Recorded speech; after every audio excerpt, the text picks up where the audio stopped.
આજે ઓપન રાજકોટ જે સ્પર્ધા અમારી સૌરાષ્ટ્રભર માટે ઓપન સ્પર્ધા જે યોજાઈ છે લાડુ જમણની, એ ભારતીય જનતા પાર્ટીના ગણપતિ મંગલ મહોત્સવમાં આજે વરસતા વરસાદની વચ્ચે દાદાના આશીર્વાદથી ખૂબ સરસ રીતે પાર પડેલી છે, જેમાં 18 લાડુ ખાઈ અને બળવંતભાઈ એ પ્રથમ ક્રમાંકે આવ્યા છે। દ્વિતીય ક્રમાંકે ગોવિંદભાઈ લુણાગરિયા એ 17 લાડુ ખાઈને આવ્યા છે। તૃતીય ક્રમાંકે માવજીભાઈ ઓળકિયા જે 12 લાડુ ખાઈને તૃતીય ક્રમાંકે આવ્યા છે।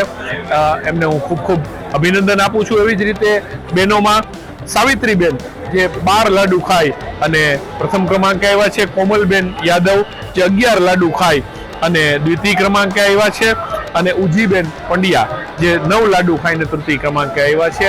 આ બધા સ્પર્ધકોને હું ખૂબ ખૂબ હૃદયપૂર્વક ભારતીય જનતા પાર્ટી વતી અભિનંદન આપું છું। વરસતા વરસાદની વચ્ચે અમારા ભાજપ પરિવારની ટીમે આ સ્પર્ધાને ખૂબ જ સફળ બનાવવામાં અનહદ મહેનત કરી અને બહારના વિભાગમાંથી અંદરના વિભાગમાં લાવી અને અમે આ સ્પર્ધાને સફળતાપૂર્વક યોજી શક્યા છીએ, એનો હું રાજીપો વ્યક્ત કરું છું। એ ગોવિંદભાઈ જાદવભાઈ લુણાગરિયા, ગામ હડપજા 17 સારું જ કહેવાય। પહેલો નંબર વહમું લાગે છે, કારણ કે વર્ષો વર્ષ મારો પહેલો નંબર જ હોય, ઘણા વરા થઈ ગયા। मेरा नाम सावित्रीबेन यादव है। मैं बिहार से बिलोंग करती हूँ। पिछले 20 साल से यहाँ रहती हूँ, लेकिन 15 साल से पार्टिसिपेट कर रही हूँ। 15 साल से फर्स्ट ही लाती हूँ लड्डू स्पर्धा में। अच्छा लग रहा है, हर बार हम ही बनते हैं विजेता। 15 साल से खा रहे हैं स्पर्धा में भाग, 15 साल से ले रहे हैं। 15 साल से तोड़ ही रहे हैं हम ही रिकॉर्ड।